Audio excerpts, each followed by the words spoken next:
Hey, everybody out there. Hope you're doing great. Welcome back to the Anchors of Hope. I'm Rabbi Leor Sinai, your host.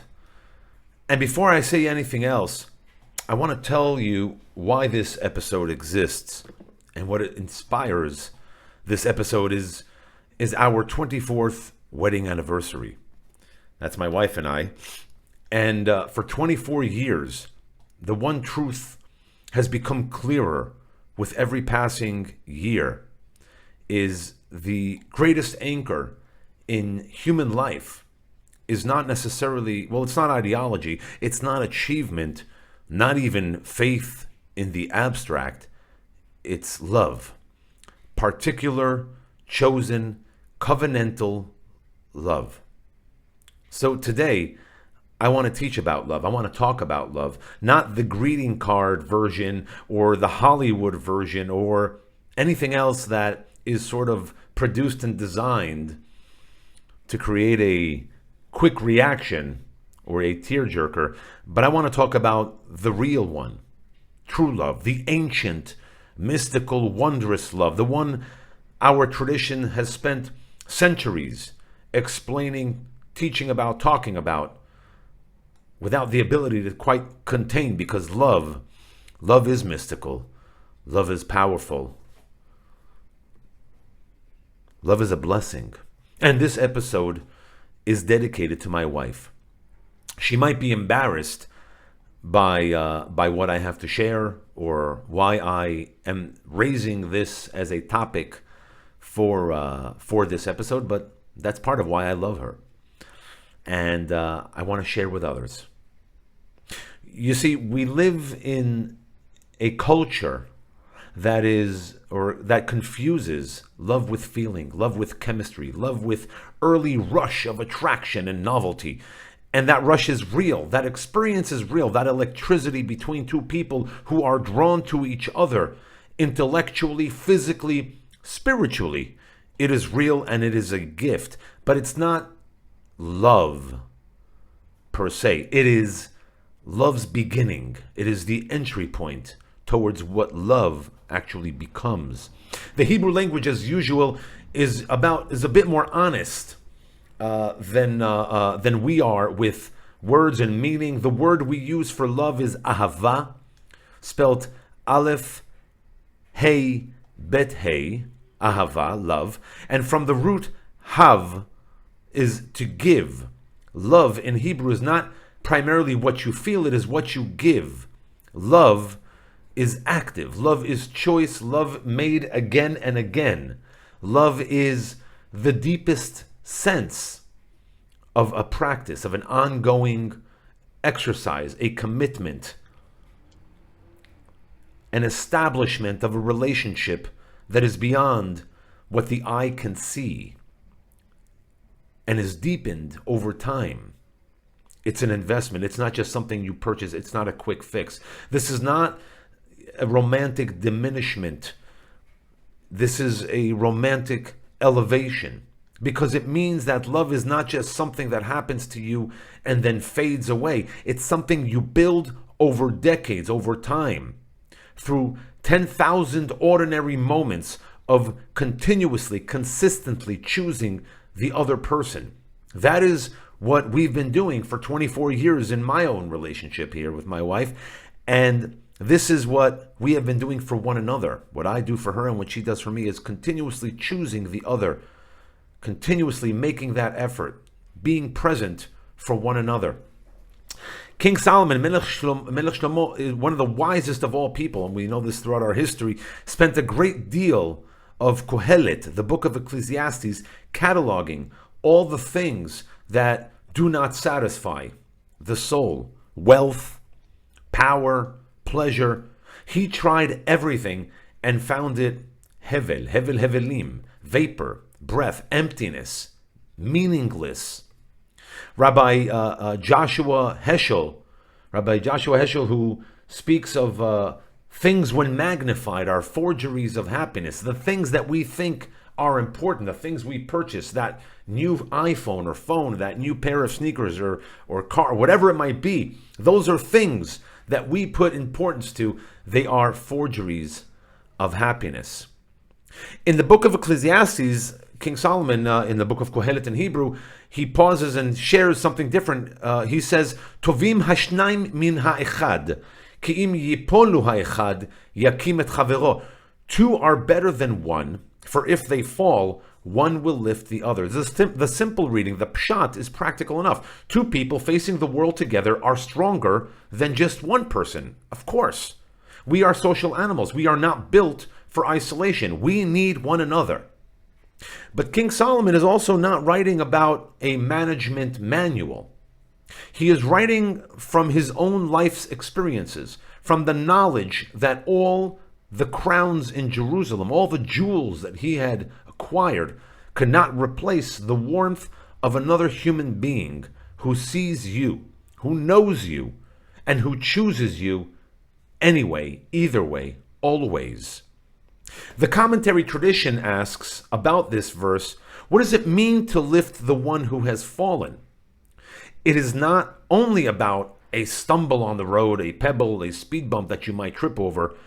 It is about the falls inside our lives, what trips us up internally, the failures that we do not show anyone, that we don't show on social media, of course, or perhaps in our friends, or anyone else for that matter, the grief that settles in the middle of the night when we're with our head on our pillows all alone, the moments when we cannot quite believe in ourselves.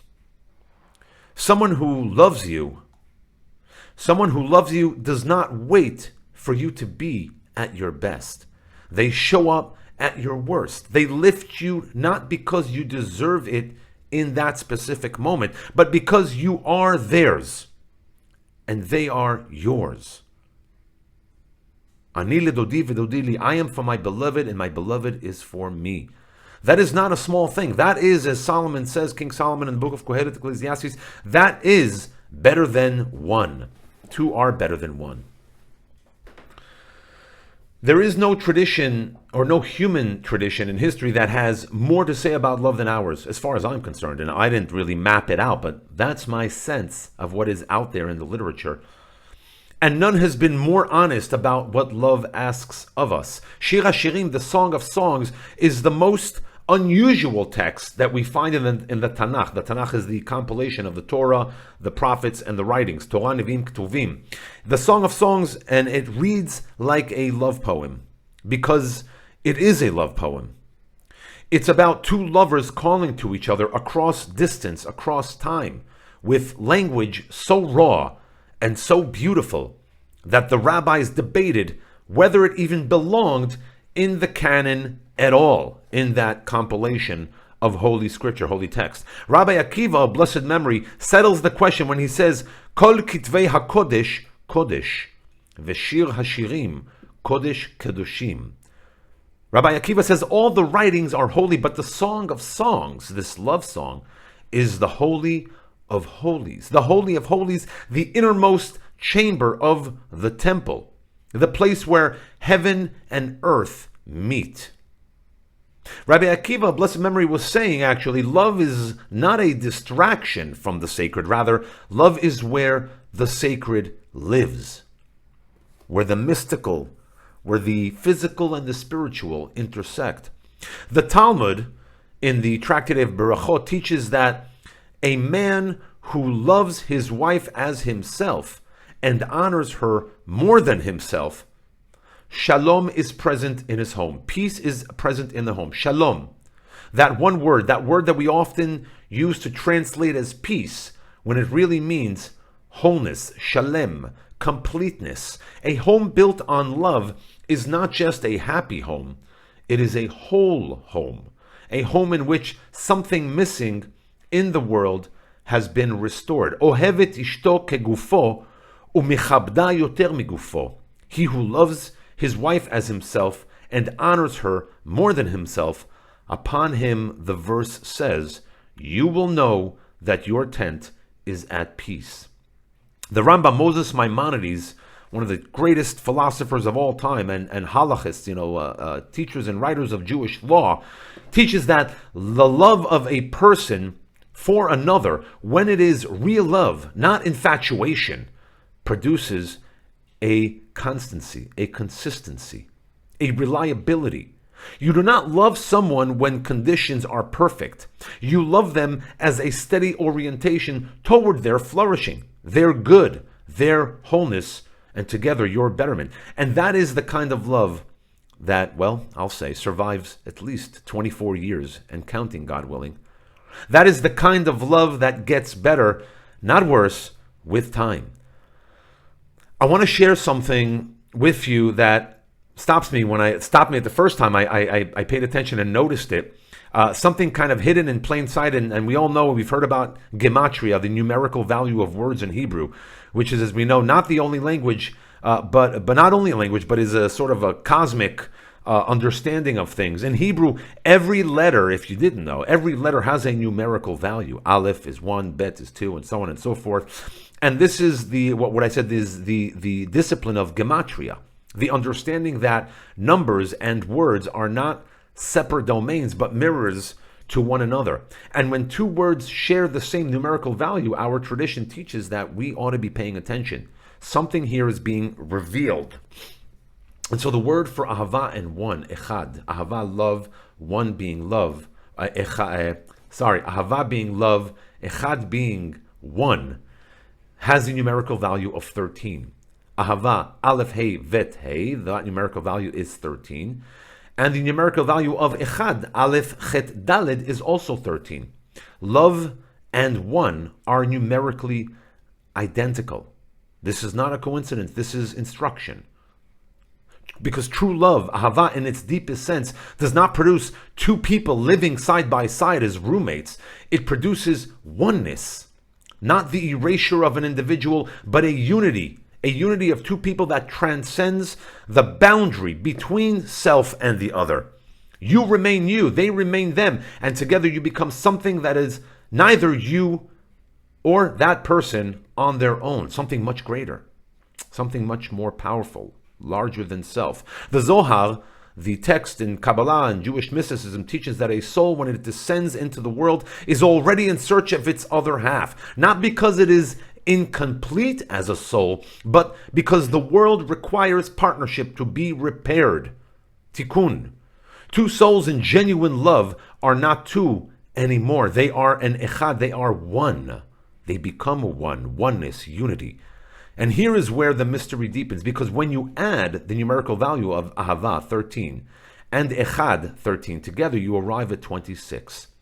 The numerical value of 26 is what we often don't pronounce, the name of God, the hidden divine name of God, the Yud, He, Vav, He, which equals 26. Love plus oneness, unity, echad, is the name of God. Let that sit with you for just a moment. And what that means. When true love is found and is never let go. Our tradition is telling us something that is radical. When two human beings love each other into oneness, they are not simply having a beautiful relationship. They are in some profound, in some wondrous, trembling way, making God present in the world, bringing God into the world of below. The divine is not only found in the heavens, the divine is found in the space between two people who have chosen each other with full hearts, with full commitment. This is why the home, the bayit, in our tradition is called a mikdash me'at, a small sanctuary, a miniature holy of holies, not metaphorically, but structurally. The love inside a home, when it is real, is sacred space, mikdash me'at, a small sanctuary. And what does love as oneness give you? Well, it gives you consciousness. The awareness that you are not alone in this world that sometimes is chaos. There is a stillness that becomes available to you, to the person who is genuinely in love and genuinely is loved in return. Not the stillness of absence, not numbness, not withdrawal, but the stillness of a heart that is held, tranquility, wholeness, the space to be fully present to life as it unfolds before you, because you are not spending all your energy managing the terror of being alone or the challenges that might be taking place in your own home.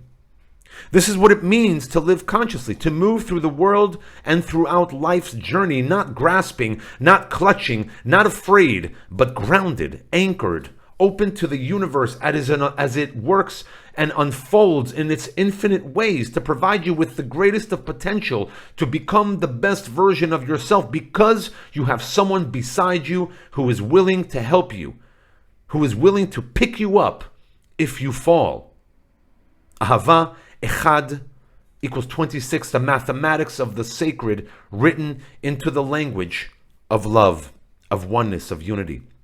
And in this podcast called The Anchors of Hope, every episode we ask ourselves, what holds you in this place when everything around you is moving, when the ground is moving underneath us? What keeps us oriented when chaos might pull us in other directions? We've talked about Jewish peoplehood, we've talked about Zionism, we've talked about the state of Israel. These are real anchors for Am Yisrael, the Jewish people. They carry civilizational weight. But I want to suggest to you that there is another anchor that precedes all of them, that is more immediate, more personal, more daily, more impactful, and that is the anchor of love. Not love as sentiment, not love as feeling you hope to have one day, but love as a commitment. Love as the person who's still there in the morning. Love as the one who knows every version of you, the public version, the private version, the strong version, and the frightened one, and has not left you alone. The anchor metaphor that I share, which I borrowed from David Grossman, describes something thrown forward into a desired future, creating tension that pulls the present toward it. Hope works that way, but so does love. Because when you love someone with genuine covenantal love, you throw yourself forward into a future with them. You create a bond that pulls every ordinary day towards something larger, much larger than you, something that transcends the moment, a shared life, a shared story, children perhaps, a home that you build, a table you sit around, a tradition carried forward. You are not alone in time. You are not alone in struggle. You are not alone in joy. And you are not alone when you fall, because that certainly happens too.